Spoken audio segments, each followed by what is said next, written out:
সম্মানিত বয়োজ্যেষ্ঠ আমার মুরব্বিয়ানে আজম, ছোট কচিগাছা, পর্দার অন্তরালে সম্মানিতা শ্রদ্ধেয় মা ও বোনেরা, আসসালামু আলাইকুম ওয়া রাহমাতুল্লাহি ওয়া বারাকাতুহু।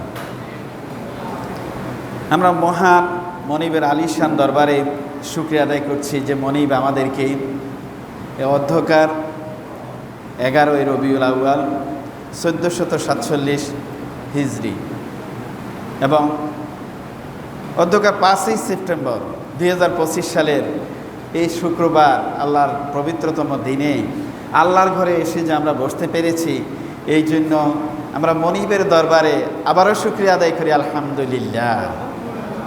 আল্লাহ পাকের বড় দয়া এবং ইহসানি। সবাই আল্লাহর ঘরে আসতেই পারে না, বাছাই করে আল্লাহ পাক যাদেরকে পছন্দ করেন তারাই কেবলমাত্র আল্লাহর ঘরে এসে বসতে পারে। কি বলেন? ইনশাআল্লাহ আল্লাহ চাইতো। আমরা আল্লাহ পাকের দয়া কামনা করছি, যতদিন আমরা এই পৃথিবীতে বেঁচে থাকি ততদিন যেন আল্লাহর দয়া থেকে কখনো আমরা বঞ্চিত না হই। আবারও বলি আলহামদুলিল্লাহ। শুকরিয়া যত বড় হবে, নিয়ামত তত বড় হবে, আল্লাহর দয়া তত বেশি আসবে। তো আল্লাহ পাক সে সুমহান পবিত্র মহান সত্তার কাছে আমরা সব সময় চাইব, যত চাইব ততই আল্লাহ পাক আমাদের উপর খুশি হবে না বেজার হবে? খুশি হবে। হার গড়ি দে নেকি কো তৈয়ারও হয়, জু না মাঙ্গে ওসে তু বেজারও হয়। আল্লাহর একজন আরে বলতেছেন, আল্লাহ তো দেওয়ার জন্য সবসময় প্রস্তুত, আর কেউ যদি না চায় আল্লাহ বেজার হয়ে যান, চাইলেই পরে আল্লাহ পাক খুশি হয়ে যান। দেখেন, সৃষ্টির ব্যাপারটা হলো উল্টা। সৃষ্টির কাছে যদি একদিন চান, আপনি 2 দিন চান, 3 দিন চান, কি করবে? বেজার করবে যে তুমি সবসময় আমার কাছে চাও। আর স্রষ্টা মনিব কত দয়াবান, মনিব কয়দিন কি যত আমার কাছে চায় তত আমি খুশি হই। বলেন সুবহানাল্লাহ। তাহলে সৃষ্টির চরিত্র স্রষ্টা কত ব্যবধান, আল্লাহু আকবার। সে মহান পবিত্র সত্তা আমরা আজকে যে আলোচনা নিয়ে এসেছি, এই মাসটা আমরা জানি রবিউল আউয়াল মাস। এই মাসে আমাদের দুজাহানের সরদার জনাব রাসূলুল্লাহ সাল্লাল্লাহু আলাইহি ওয়াসাল্লাম এই পৃথিবীতে আগমন করেছেন। এই পৃথিবী এক সময় নারীত্বের কোনো মর্যাদা ছিল না, বার্তিত্বের কোনো মর্যাদা ছিল না, জোর যার মুল্লুক তার ছিল। আরবের শাসক গোষ্ঠী এমনই ছিল, যার কাছে অর্থবিত্ত বেশি, সে প্রভাব খাটাইতো, মানুষের উপরে স্টিম রোলার চালাইতো, আর কেউ প্রতিবাদ করার মতো কোনো অবস্থান তার কোনো কি খুঁজে পেত না। কারণ সামাজিক অবক্ষয় ছিল, সামাজিক ব্যবস্থা ছিল না, রাষ্ট্রীয় ব্যবস্থাও ছিল সেই যাদের জোর তাদের পক্ষেরই সাপোর্টিংয়ে ছিল। তো এই জন্য ওই সময়কার এমনকার অবস্থা ছিল যে এত নিম্নে যায় তারা পৌঁছাইছে যে একটা মায়ের গর্ভে সন্তান, একটা মেজবানির আয়োজন চলছে, আর মেজবানি একজন মেহমান বলতেছে মালিককে যে মাতৃগর্ভের সন্তান কিভাবে বড় হয়, কিভাবে থাকে, এটা তো একটা বুঝে আসে না। কারে কেন তুমি দেখো না, এখন তোমাকে দেখাচ্ছি। একটা মাতৃ গর্ভধারিণী একটা মাকে সামনে এনে জীবন্ত তার পেট ছিঁড়ে বাচ্চাটাকে বাইর করলো, আর চটপট করে বাচ্চা মারা যাচ্ছে, এদিক দিয়ে মা মারা যাচ্ছে। বলেন না নাউযুবিল্লাহ। এমন একটা পরিস্থিতিতে আল্লাহ পাক আমার নবীকে প্রেরণ করেছেন এই দুনিয়ায়, তামাম দুনিয়াকে শান্তি দেওয়ার জন্য। বলেন না সুবহানাল্লাহ। নবী এবং রিসালাতের দায়িত্ব এটা কোনো ভোটাভুটির মাধ্যমে হয় না, ইলেকশনের মাধ্যমে হয় না। হয় কি? ইলেকশনের মাধ্যমে কখনো কোনো নবী আসেন না এবং নবী নির্বাচিত হন না। নবীদের কি মহান আল্লাহ পাক নির্বাচিত করেন। বলেন না সুবহানাল্লাহ। যেমন আমরা দেখেছি হযরত মূসা আলাইহিস সালাম, ফেরাউন ঘোষণা দিল যে তার রাজদরবারে তার যে সমস্ত জাদুঘরেরা ছিল, যে সমস্ত ভবিষ্যৎবিদ, তারা তো এটা তো ভবিষ্যৎবিদ না, এরা তো হলো সম্পূর্ণ ভণ্ডামি। এই সমস্ত তাদের রাজদরবারে ঘোষণা করে দিল যে কি, যে আপনার রাজ্যে এমন এক ব্যক্তি আসবে যেটা আপনার তারপরে এই রাজত্ব টিকায় রাখা আপনার জন্য খুব কষ্টকর হবে। ফেরাউন বলল তাই নাকি? তাহলে একটা কাজ করো, এমন ব্যক্তি আর আসতে দেওয়া হবে না, যত গর্ভধারিণী মেয়ে আছে প্রত্যেকের গর্ভ খালাস করে ফেলাম। বলেন না নাউযুবিল্লাহ। কাউকে গর্ভে কোনো সন্তান থাকতেই দেয় নাই, শত শত সন্তান কি করলো, হত্যা করলো। কিন্তু এর ভিতরেই আল্লাহ পাক নবী পাঠাবেন এরাদা করেছেন, তাহলে আল্লাহ পাক নবীকে রক্ষা করবেন না? অবশ্যই করবেন, করেছেন। তিনি সে মুসা আলাইহিস ইসলামকে মাকে বললেন যে বাচ্চা ভূমিষ্ঠ হয়েছে, এখন তাকে নদীতে একটা বক্সে ছেড়ে দাও, বক্সে রেখে নদীতে ছেড়ে দাও। কথাটা এই জন্য আনলাম যে আল্লাহ পাক 40 বছর হইলেই পরে একটা লোককে ডেকে এনে রাস্তা থেকে তাকে নবীর দায়িত্ব দেন, রেসালাতের দায়িত্ব দেন, এটা না। মাতৃগর্ভ থেকেই তাকে সিলেক্ট করেন সে কে নবী হবে, কে নবী বানানো হয়। বলেন না সুবহানাল্লাহ। যেমনটি করে মুসা আলাইহিস ইসলামের আম্মা যান নদীতে বাক্স ছেড়ে দিলেন, আর এই মুহূর্তে এই বাক্সটা পানির ঢেউতে ঢেউ খেলতে খেলতে সেই ফেরাউনের রাজ কোষাগরের সামনে এসে পড়ল। আর ওখান থেকে রাজ দরবারে রেখেই আল্লাহ রাব্বুল আলামিন মুসা আলাইহিস ইসলামকে লালন পালন করলেন। এই জন্য বলা যায় যে আল্লাহ রাব্বুল আলামিন যাকে নবী নির্বাচিত করবেন তাকেই দুনিয়াতে পাঠাবার আগে তাকে সে ক্যাপাসিটি দিয়ে আল্লাহ রাব্বুল আলামিন দুনিয়াতে প্রেরণ করেন। বলেন সুবহানাল্লাহ। তাই বলি মানুষ কখনো নবী নির্বাচন করতে পারে না, নবী আল্লাহর পক্ষ থেকে নির্বাচিত হয়। এই জন্য নবী আসার পর আল্লাহ রাব্বুল আলামিন বললেন মা কানা মুহাম্মাদুন আবা আহাদিম মির রিজালিকুম ওয়ালাকির রাসূলুল্লাহি ওয়া খাতামান নাবিয়্যিন।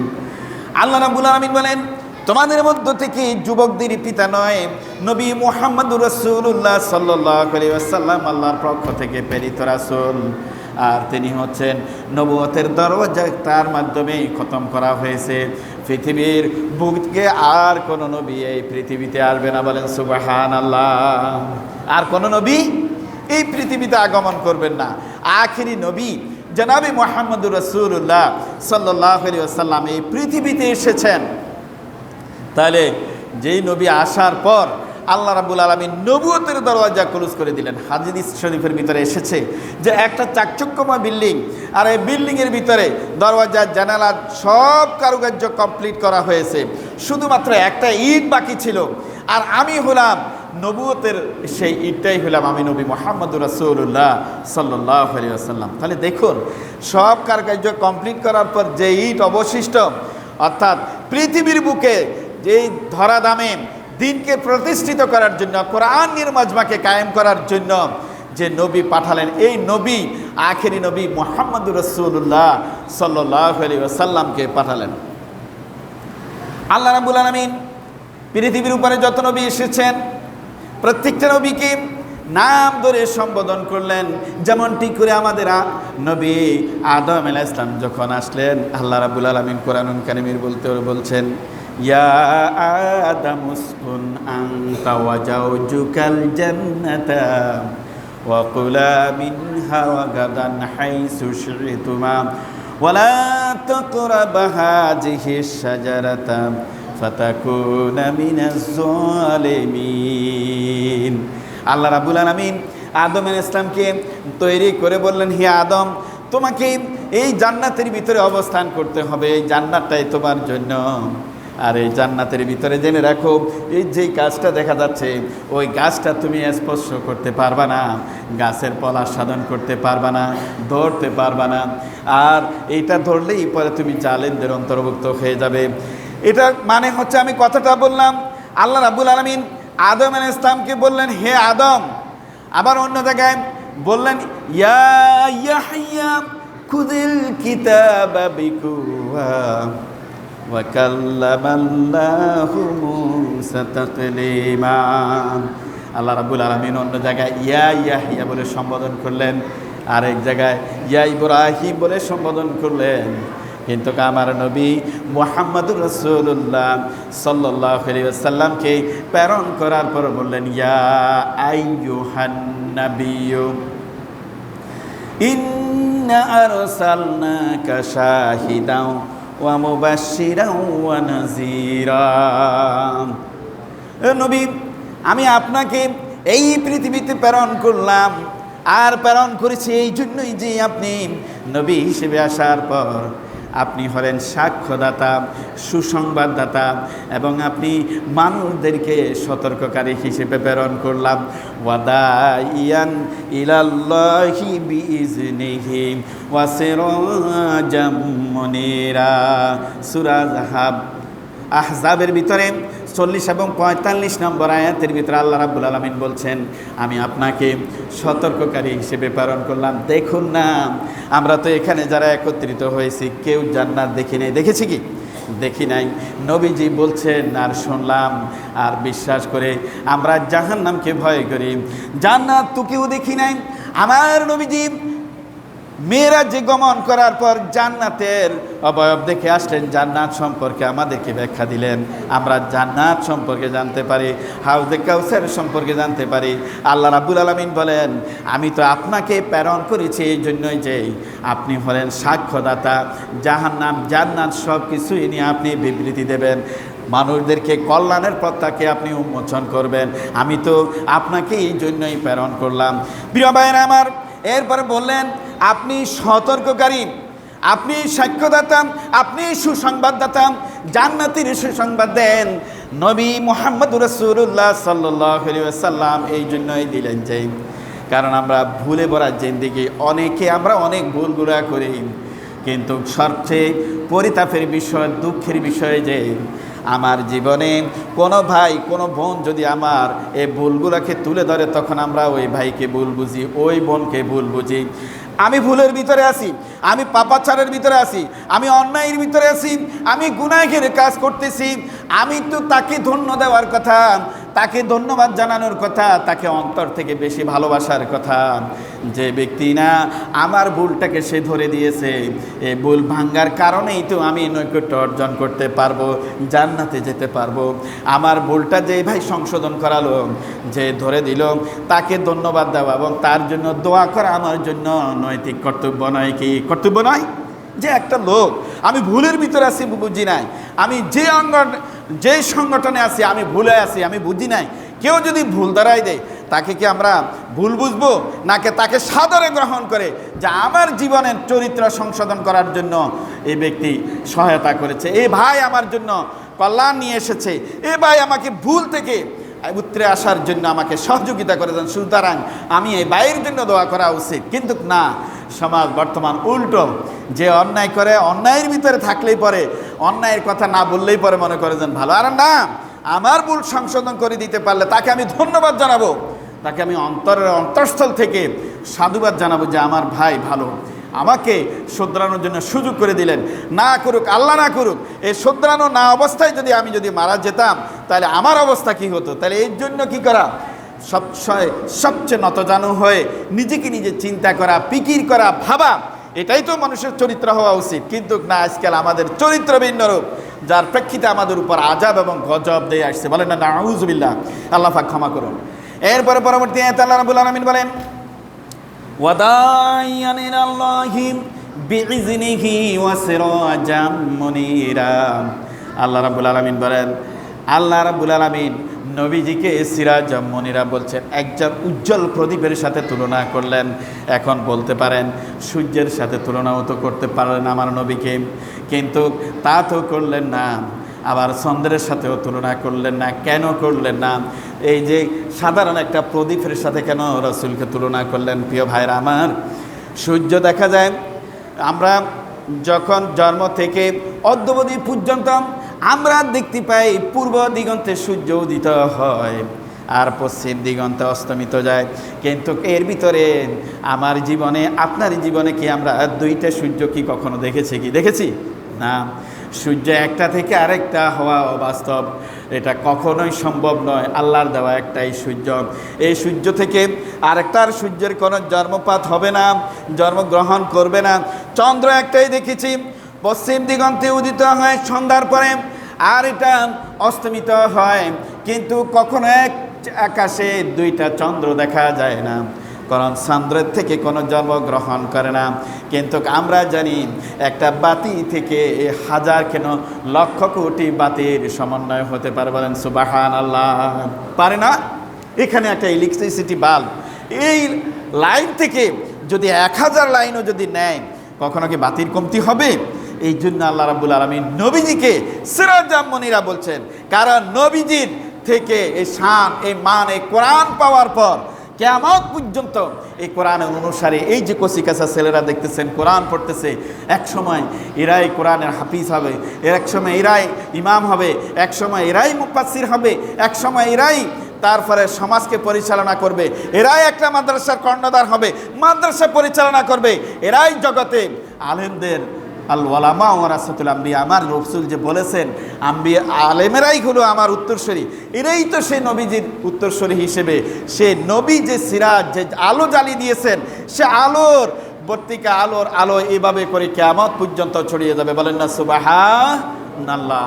আবার জোরে বলি সুবহানাল্লাহ। আল্লাহ মহান সত্তা। এই জন্যই নবীজিকে সিরাজাম মুনিরা বলছেন, বলেন না সুবহানাল্লাহ। নবী এসেছেন, নবী আসার পর আল্লাহ প্রদত্ত নবী, দুনিয়ার কোনো মানুষের চরিত্রের সাথে কোনো তুলনা হতে পারে না, কোনো মানুষের চরিত্র ভালাই নাই।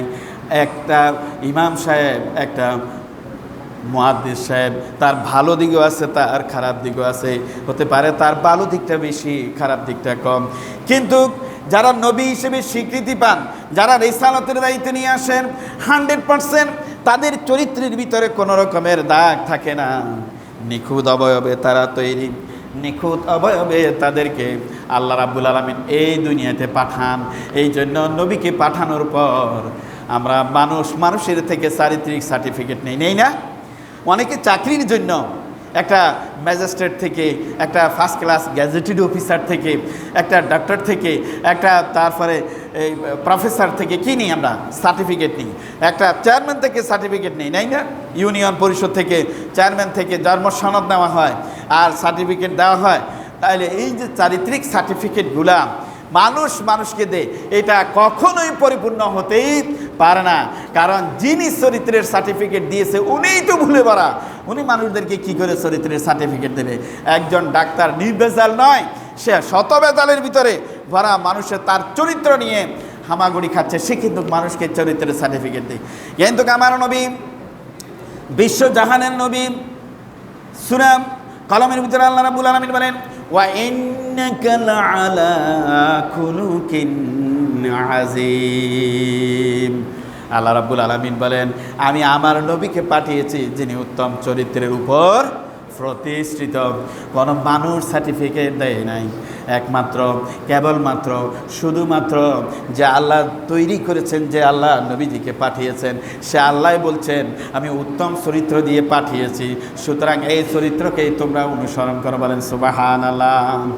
লাকাদ কানা লাকুম ফি রাসূলিল্লাহি উসওয়াতুন হাসানা। নবীজির উত্তম চরিত্র, নবীজির উত্তম আদর্শকে ধারণ করতে পারলে তবে তুমি ধন্য হবে। দুনিয়ার কোনো মানুষকে চরিত্র অনুসরণ করে সে ধন্য হতে পারে না, সে নেককার হতে পারে না। কারণ একটা নেতার অনুসরণ করব, তার ইনসাইড আর আউটসাইড দুইটাই থাকে, ভালোও থাকে মন্দও থাকে। নেতাজিরা ভোটের ক্যাম্পাসিংয়ে আসার পর তারা বলে আমি যা বলি তা শুনো, কিন্তু আমি যা করি তা তোমরা দেখতে যেও না। বলেন না নাউযুবিল্লাহ। এরকম নয় কি নেতাদের চরিত্র? জি, আমার ভাই তোমার ভাই ফুলের মতো পবিত্র নেতাজির চরিত্র, কিন্তু এই চরিত্র ফুলের মতো সে নির্বাচিত হইলে পরে মানুষের জনগণের অর্থকে লুটে পুটে খায় শেষ করে। তখন আপনি যদি বলেন তার ফুলের মতো চরিত্র, তাহলে এটা কি সঠিক হবে না মিথ্যে হবে? মিথ্যে হবে না? তাই এমন মিথ্যে কথা জলাঞ্জলি দিয়া এই মিথ্যাবাদীর অনুসরণ করা কি জায়েজ হবে? কখনোই না। এই জন্যই কেবলমাত্র শুধুমাত্র ওই নবীদের চরিত্রকে আঁকড়িয়ে ধরা, নবীদের চরিত্র নিয়ে চলা, নবীদের চরিত্র নিয়ে জীবন গড়াই হচ্ছে মানুষের জন্য ফরজ এবং কি অবশ্যই করণীয়। কিন্তু অন্য কোনো মানুষের চরিত্র অবলোকন করা মানুষের জন্য কারোর জন্য ফরজ নয়।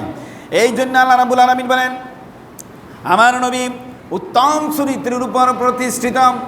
আমি নবীকে পাঠানোর পর মানব মণ্ডলী যেইখানে মাতৃত্বের কোনো মর্যাদা ছিল না, পিতৃত্বের কোনো মর্যাদা ছিল না, আমার নবী মুহাম্মদুর রাসূলুল্লাহ সাল্লাল্লাহু আলাইহি ওয়াসাল্লাম এই ধরাধামে আসার পরে নারীদেরকে সেই সম্মানের আসনে হাত ধরে বসাই দিলেন। বলেন সুবহানাল্লাহ। কে বসাইছে? নবী মুহাম্মদুর রাসূলুল্লাহ সাল্লাল্লাহু আলাইহি ওয়াসাল্লাম, যেখানে মাতৃত্বের কোনো মর্যাদা ছিল না। নবী মুহাম্মদুর রাসূলুল্লাহ সাল্লাল্লাহু আলাইহি ওয়াসাল্লাম কাবার হাতিমে বসে আছেন, সাহাবাদেরকে নিয়ে আলোচনা করতেছেন। এমত অবস্থায় দেখতেছেন দূর থেকে একটা নারী গুটি গুটি পা করে মজমার নিকটবর্তী হচ্ছেন। আমার নবী মুহাম্মদুর রাসূলুল্লাহ সাল্লাল্লাহু আলাইহি ওয়াসাল্লাম বসা থেকে উঠে গিয়ে ওই নারীকে ইস্তেকবাল করে সামনে নিয়ে আসলেন। নিয়ে আসার পর নবীজি ওই নারীকে নিজের গাড়ির থেকে রুমালটা বিছাই দিলেন। ওই বৃদ্ধ মহিলা বসলেন। কথোপকথন সেরে যখন আবার উঠে যাবেন, নবী মুহাম্মদুর রাসূলুল্লাহ সাল্লাল্লাহু আলাইহি ওয়াসাল্লাম বসার থেকে উঠে গেলেন। উঠে ওই বৃদ্ধ মহিলাটাকে একটু আগাই দিলেন।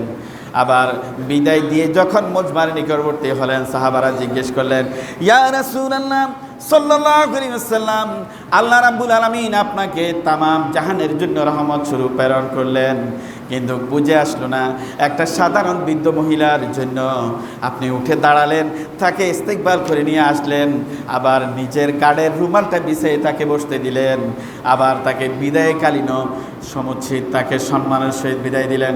রাসূল সাল্লাল্লাহু আলাইহি ওয়াসাল্লাম চোখের পানি ছেড়ে দিয়ে বললেন, ও সাহাবারা, তোমরা কি তাকে চেনো না?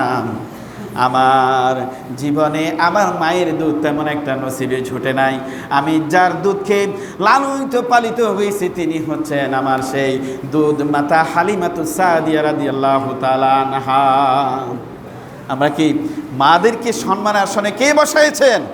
আমার নবী, বিশ্ব নবী মুহাম্মদুর রাসূলুল্লাহ সাল্লাল্লাহু আলাইহি ওয়াসাল্লাম। তাহলে সেই নবীর আদর্শকে বরণ করতে হবে।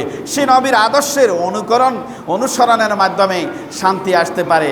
আমার নেতা, তোমার নেতা বিশ্বনবী।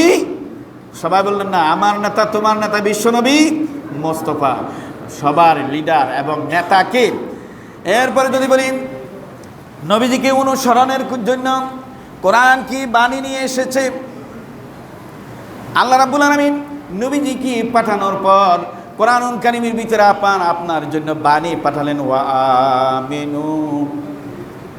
আল্লাহ রাব্বুল আলামিন বলেন যে আমি ঈমান আনয়ন করার জন্য বলছি তোমাদেরকে, যে নবী মুহাম্মদুর রাসূলুল্লাহ সাল্লাল্লাহু আলাইহি ওয়াসাল্লামের উপর যে প্রথমে কোরআনুল কারীমের ভিতরে বলছেন আমানতু বিল্লাহি, আল্লাহর প্রতি ঈমান আনয়ন করো। এরপরে ওয়া রাসূলিহি, রসুলগণের প্রতি ঈমান আনয়ন করো। রসুলের প্রতি ঈমান আনয়ন করা এটা ফরজ, এটা কখনো নফল আর মুস্তাহাব নয়। তারপরে যদি এরপরে এই জন্য আল্লাহ রাব্বুল আলামিন বলেন আমিনু বিমা নুজিলা আলা মুহাম্মদ ওয়া হুয়াল হাক্কু মির রাব্বিহিম। আল্লাহ রাব্বুল আলামিন বলেন নবীজির উপর আমি যা অবতীর্ণ করেছি তা সমতই তোমরা নবীর উপর ঈমান আনয়ন করো। আমি যা সত্য সহকারে যে দিন পাঠিয়েছি এই দিনের উপরেই তোমরা অটল থাকো। বলেন সুবহানাল্লাহ। ওয়া আমিনু, ঈমান আনয়ন করা বিমা নুজিলা আলা মুহাম্মদ, আমি মুহাম্মদের প্রতি যা নাজিল করেছি। তাহলে এই কোরআন নবীর প্রতি এসেছে। নবীর এই কোরআনের প্রতি ঈমান আনয়ন করার যেমন ফরজ, নবীর উপরে ঈমান আনয়ন করেন, এই কোরআনের প্রতি ঈমান আনয়ন করে নিজের জিন্দেগি যাপন করা আমার আপনার জন্য ফরজ না মুস্তাহাব? কোনটা? ফরজ। তাহলে ফরজ হিসেবে যদি মানি, যদি অনুকরণ করি, তাহলে সেই নেতা চরিত্র যদি ধারণ করি, বিশ্বনবীর চরিত্র যদি আঁকড়ে ধরতে পারি, তাহলে আমার আপনার জন্য কি হবে? জান্নাত হবে। আল্লাহ রাব্বুল আলামিন বলেন লাকাদ জাআকুম মিনাল্লাহি নূরুন ওয়া কিতাবুম মুবিন। আমি তোমাদের জন্য পাঠালাম দুইটা জিনিস, একটা হলো নূর মুহাম্মদুর রাসূলুল্লাহ সাল্লাল্লাহু আলাইহি ওয়াসাল্লাম, আর তোমাদের জন্য পাঠালাম নূরটা মানে আলো, এই আলো পাঠালাম, আর পাঠালাম তোমাদের জন্য কিতাব। মিনাল্লাহি নূরুন ওয়া কিতাবুম মুবিন, একটা সুন্দর, একটা দৃষ্টান্তমূলক একটা কোরআন তোমাদের জন্য পাঠালাম, যে কোরআন অনুসরণ করবে। তাহলে অনুসরণ করলে পরে কোরআনের যদি রাস্তায় আপনি উঠেন, তাহলে আপনার ফায়দা কি হবে? তাও কোরআন বলে দিচ্ছে লিতুখরিজান নাস মিনাজ যুলুমাতি ইলান নূর। শোনো, তোমরা নিজের জীবন দশায় তোমরা যে আদর্শকে রচনা করো, মন গড়া যে আদর্শ, এই অন্ধকারাচ্ছন্ন মন গড়া আদর্শ থেকে ফিরানোর জন্য এই কোরআনে যথেষ্ট। এই কোরআনটাকে তোমাদেরকে অন্ধকার মন গড়া মতবাদ থেকে হাত ধরে ফিরাইয়া আলোর মুখ দেখানোর জন্যই এই কোরআনের আগমন। বলেন সুবহানাল্লাহ। কোরআনের আগমন এসেছে এই জন্য। তাহলে হাত ধরে আমাদেরকে সঠিক পথের উপরে আনয়ন করবে। বলেন না আল্লাহু আকবার। আল্লাহ কত মহান। যদি এই কোরআন যদি না আসতো, আমরা যদি কোরআনের যদি ছত্রছায়া না পেতাম, রসুল যদি না আসতো, তাহলে আমরা কি এই আদর্শ পেতাম? কখনোই না। আল্লাহ পাক আমাদেরকে এই যে একটা সঠিক পথে যে আসতে পেরেছি, এই জন্য কোরআনুল কারীমের ভিতরে অনেক জায়গায় আল্লাহ পাক বলছেন যে সঠিক পথের জন্যই, দিশা দেওয়ার জন্যই আমি পাঠালাম। আমরা যদি আল্লাহর সৃষ্টি জগতের যদি দিকে তাকাই, একটা হাঁস ডিম থেকে ফুটন্ত একটা বাচ্চা আর একটা মুরগির বাচ্চা, আল্লাহ পাক মুরগির বাচ্চাকে এই যে ডিম থেকে ফোটার পরেই তাকে এই যে ভূমিতে পদাচরণ করার জন্য, চলাচলের জন্য আল্লাহ পাক তাকে জ্ঞান দিয়েছেন। ডিম থেকে সদ্য ফুটলো, আর এই মাত্র সে কী করতে পারে? খট করে কি খেতে পারে না? এই যে তারপর চাউল ভাঙ্গা দিলে পরে একটা বাচ্চা খেতে পারে। এই যে চলার জন্য যে জ্ঞান আল্লাহ পাক সেই জ্ঞানটা দিয়েছে। এই জন্য আল্লাহ রাব্বুল আলামিন বলেন, আমি শুধু সৃষ্টি করি না, আমি তাকে প্রতিপাদনও করি। যে যেটা খাওয়ার উপযোগী তাকে খাওয়ার জন্য ওই পরিবেশ আমি তাকে ওই পরিবেশেই তৈরি করি।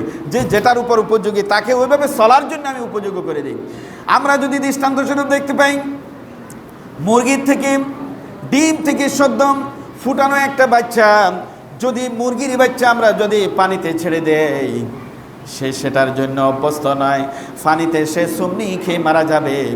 কিন্তু একটা সদ্য ডিম থেকে ফোটানো একটা হাঁসের বাচ্চাকে যদি আমি পানিতে ছুঁড়ে মারি, সেই ডুব খেয়ে সাঁতরাইয়া যেইভাবে হোক না সেই কিনারে বেশে উঠবে। বলেন না সুবহানাল্লাহ। আল্লাহ রাব্বুল আলামিন বলেন, আমি শুধু তৈরি করি না, তৈরি করার পর তার চলার জন্য পথটাও তৈরি করে দিই, সঠিক পথের নির্দেশনা আমি দিয়ে দেই। এই জন্য তাকে সাঁতরানোর জন্য প্র্যাকটিসটা তাকে ওই ডিমের ভিতরে আমি দিয়ে দিই। বলেন সুবহানাল্লাহ। এই জ্ঞানটা কোথায় পায়? ডিমের ভিতরে থাকাকালীনে তার এই জ্ঞান আল্লাহ পাক দিয়ে দেন। এই জন্য আল্লাহ রাব্বুল আলামিন বলেন, ওয়া আলাল্লাহি কাসদুস সাবিল ওয়া মিনহা জাইরুন। এই পৃথিবীর উপরে আমি মানুষ তৈরি করলাম শ্রেষ্ঠ জীব হিসেবে। তারপরে আর এই শ্রেষ্ঠত্বের দাবিদার মানুষগুলোকে তৈরি করার পর আমি তাদের জন্য পথ তৈরি করি নাই, এই কথাটা ভাবা মূর্খ ছাড়া কেউই এটা বলতে পারে না। আমি তাদেরকে তৈরি করেছি এবং সঠিক পথে চলার জন্য তাদের জন্য রাস্তাও করে দিয়েছি। সেই রাস্তার নাম হচ্ছে ইহদিনাস সিরাতাল মুস্তাকিম। ইহদিনাস সিরাতাল মুস্তাকিম। পড়ুন না সবাই, ইহদিনাস সিরাতাল মুস্তাকিম সিরাতাল্লাযিনা আন'আমতা আলাইহিম গায়রিল মাগদুবি আলাইহিম ওয়ালাদ-দাল্লিন। আল্লাহ রাব্বুল আলামিন বলেন, ওয়া আলাল্লাহি কাসদুস সাবিল ওয়া মিনহা জাইরুন ওয়ালাউ শাআ লাহাদাকুম আজমাইন। অসংখ্য বাঁকা পথের ভিতরে সঠিক পথের নির্দেশনা দেওয়ার দায়িত্ব হলো মহান রবের। তোমাদের রব তোমাদের জন্য তোমাদেরকে তৈরি করার পর সঠিক পথের দিশা দিয়ে দেখাই দিচ্ছেন। তোমরা নিত্যই নৈমিত্তই তো নামাজ পড়তে যাইয়া সূরাতুল ফাতিহা পড়ো, সেখানে পড়ে দেখো সিরাতাল মুস্তাকিম সিরাতাল্লাযিনা আন'আমতা আলাইহিম। সঠিক পথ হচ্ছে ওই পথ যেই পথে আল্লাহর নবী রাসূল গেছেন, প্রিয়জনেরা চলে গেছেন। যেই সমস্ত নবী রাসূল আল্লাহ প্রেমিকরা যেই পথে যায়, ওই পথটাই হলো তোমাদের জন্য গ্রহণযোগ্য পথ। বলেন সুবহানাল্লাহ। ওই পথটা কি? গ্রহণযোগ্য পথ। নবীরা যে রাস্তায় গেছে, নবী প্রেমিকরা যে রাস্তায় যাচ্ছে, তার নবীর তারপরে যত রকমের অনুসারী আছে সবাই যে এই রাস্তার উপর অটল। সুতরাং তুমি এই রাস্তার উপর অটল থাকো। কে বলছে? আল্লাহ পাক। তবেই তুমি সঠিক পথের দিশা পাবে। তবে ভুল করিও না, গায়রিল মাগদুবি আলাইহিম ওয়ালাদ-দাল্লিন। যেই পথে ভ্রান্তিপীড় চিরপরিতাপ অভিশাপ লাঞ্ছনার গঞ্চনা, যেই পথে ফেরাউন গেছে, নমরুদ গেছে, আবু জেহেল গেছে, আবু লাহাব গেছে, ওবামা গেছে, যেই পথে মোদি যাচ্ছে, ওই পথ তোমাদের জন্য কখনো সঠিক পথ নয়। ওই পথ কণ্টকপূর্ণ। ওই পথে গেলে পরে তোমার সমূহ বিপদ নিঃসন্দেহে তুমি ধ্বংসের দ্বারপ্রান্তে যাবে। সুতরাং ওই পথগুলা থেকে উত্তরণ হওয়া। ফেরাউনের পথে যারা গেছে তারা কি ধ্বংস হয়েছে না এখনো আছে? ধ্বংস। নমরুদের পথে যারা গেছে তারা কি ধ্বংস না আছে? ধ্বংস। আবু জেহেলের পথে যারা আছে ছিল তারা কি ধ্বংস না এখনো আছে? ধ্বংস। এইভাবে করে যুগে যুগে যারা কোরআনের সাথে বেয়াদবি করেছে, রসুলের আদর্শের সাথে বেয়াদবি করেছে, তারা কি ধ্বংস হয়েছে না প্রতিষ্ঠিত হয়েছে? বলুন তো দেখি। সবাই বললেন না মনে হয় যেন? প্রতিষ্ঠিত হয়েছে না ধ্বংস হয়েছে? ধ্বংস। তাহলে রসুলের আদর্শের বাইরে, বিশ্ব নেতার আদর্শের বাইরে, আমাদের লিডারের আদর্শের বাইরে যদি কেউ যদি যায়, আমাদের লিডার কে? বিশ্বনবী মুহাম্মদুর রাসূলুল্লাহ সাল্লাল্লাহু আলাইহি ওয়াসাল্লাম। এর আদর্শের বাইরে যারা যাবে তারাই ধ্বংস, তারাই নিপতিত হবে, তারাই পথ হারাবে। প্রিয় ভাইরা আমার নবীর আদর্শের কথা বর্ণনা করে শেষ করা যাবে না। আমরা ইনশাআল্লাহ আগামীতে এভাবে ধারাবাহিক আলোচনা করব। আপনারা শুনবেন যে নবীর আদর্শের বিপরীতমুখী যারা, তারা দুনিয়াতেও হেনস্থা এবং ধ্বংস, পরকালেও তারা ধ্বংস। আর যারা নবীর আদর্শ নিয়ে আছেন তারা দুনিয়াতেও সম্মানিত, পরকালেও তারা কি সম্মানিত। কোনো সন্দেহ আছে? নেই। সেহেতু কোরআন বলে দিলেন লিতুখরিজান নাসা মিনাজ জুলুমাতি ইলান নূর। তোমাদেরকে সঠিক পথে আনয়ন করার জন্য কোরআনের আহ্বান। এই কোরআনের বাণী অনুসরণ করবে, কোরআনের বাণীকে আঁকড়ে ধরবে, তোমরা এই যে অন্ধকার পথ থেকে তোমাদেরকে খারিজ করা হবে। আর যদি কোরআনের বাণীর যদি বিকল্প পথে চলো তাহলে তোমাদের জন্য ধ্বংস অনিবার্য, কোনো সন্দেহ নেই। আমার নবী মুহাম্মদুর রাসূলুল্লাহ সাল্লাল্লাহু আলাইহি ওয়াসাল্লাম এমন আদর্শের প্রতীক ছিলেন।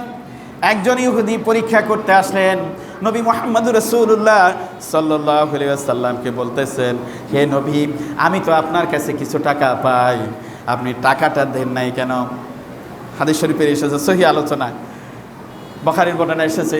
নবীজি বললেন যে কি, কেন? আমি তো তোমাকে টাকাটা যে সময় দেওয়ার কথা ওই সময় আমি তোমাকে রিটার্ন করেছি, এবং যে তারপরে এটা তো তুমি আমার কাছে আর পাওনা নি, আমি পরিশোধ করে দিয়েছি। কিন্তু ইহুদি পরীক্ষা করতেছে, বললেন না, আপনি দেন নাই আমাকে, আমি এখনো আপনার কাছে পাওনা আছি। এমত অবস্থায় একজন সাহাবা পথ দিয়ে যাচ্ছিলেন, আর শুনে বললেন, ইয়া রাসূলুল্লাহ সাল্লাল্লাহু আলাইহি ওয়াসাল্লাম, কি হয়েছে? আল্লাহ রসুল বললেন, এই ব্যক্তি আমার কাছে টাকা পেত, আমি তার থেকে ধার নিয়েছি, আমি টাকাটা যথাসময়ে পরিশোধ করেছি, এখন এই ইহুদি বলতেছে আমার কাছে টাকাটা পাবে। তখন এই আগন্তুক সাহাবা বললেন, এই ইহুদি, জানিয়ে রাখো, নিঃসন্দেহে আমি সাক্ষী আছি, তোমার টাকাটা আমার নবী তোমাকে পরিশোধ করেছে। আল্লাহ রসুল ইহুদের দিকে না তাকায়া সাহাবীদের দিকে তাকায়া, সাহাবীর দিকে তাকায়া প্রশ্ন করলেন, তুমি কিভাবে বুঝলে যে আমি টাকাটা পরিশোধ করলাম? আমি যখন এই ইহুদির থেকে টাকা গ্রহণ করি তখন তুমি ছিলে না, আর আমি যখন পরিশোধ করি তখনও তুমি ছিলে না, সুতরাং তোমার সাক্ষী তো গ্রহণ করা যাবে না। সাহাবা চোখের পানি ছেড়ে দিয়ে বললেন, ইয়া রাসূলুল্লাহ সাল্লাল্লাহু আলাইহি ওয়াসাল্লাম, জীবনে তো আমি কখনো আপনাকে মিথ্যে কথা বলতে শুনি নাই। হে রাসূল, জান্নাত দেখি নাই, জান্নাত পাওয়ার জন্য আকুল হয়ে গেছি আপনার কথার উপর বিশ্বাস করে। আল্লাহকে দেখি না, আল্লাহ আমাদেরকে অর্ডার করেছেন নামাজ পড়ার জন্য, আপনার কথাই বিশ্বাস করে নামাজ পড়ি। জীবনে কখনোই তো আপনাকে ঝুট কথা বলতে দেখি নাই, সুতরাং আপনি ইহুদির থেকে টাকা নেওয়ার পর পরিশোধ করেছেন, এই জন্য আমি সাক্ষ্য দিতেছি। আল্লাহ রসুল বললেন, সাহাবারে, তুমি দেখো নাই, তুমি প্রেজেন্ট ছিলে না, এমন সাক্ষী আমি গ্রহণ করতে পারি না। ইহুদি হঠাৎ করে হেসে উঠে বললেন, আজকে আমি আপনাকে পরীক্ষা করলাম, আর পরীক্ষা আপনি শতভাগ উত্তীর্ণ হলেন, আমাকে পড়াই দেন লা ইলাহা ইল্লাল্লাহু মুহাম্মাদুর রাসূলুল্লাহ। এমন আদর্শের নবী, যে আদর্শের নবীর অনুসরণ করলেই পরে সম্মানিত হয়। এই জন্য আল্লাহ রাব্বুল আলামিন বলছেন, মা আতাকুমুর রাসূলু ফাখুযুহু ওয়া মা নাহাকুম আনহু ফান্তাহু। নবীর কথা মানলেই পরে যেটা হ্যাঁ বলছেন সেটা তোমাদের জন্য স্বতঃসিদ্ধ এবং হালাল জায়েজ, এটাই মান্য করতে হবে, তোমাদের জন্য ফরজ। আর আমার নবী যা নিষেধ করেছেন তা তোমাদের এই জন্য স্বতঃসিদ্ধ হারাম, এটা কখনোই গ্রহণীয় নয়, এটাই বর্জনীয়, এটা জেনে রাখতে হবে। আল্লাহু আকবার। তাহলে আমরা নবীর আদর্শ কি মানবো কি মানবো না? অবশ্যই। আমার আপনার জীবনে নবীর আদর্শের বিকল্প কোনো পথ খোলা নেই। যদি নবীর আদর্শের উপর থাকি, আমার সংগঠন, আমার মত, আমার পথ নবীর আদর্শের উপরেই নিবেদিত হতে হবে। আল্লাহ পাক ওই তৌফিকটুকু আমাদেরকে দান করুক, সবাই আমিন বলি। ওয়া মা আলাইনা ইল্লাল বালাগ।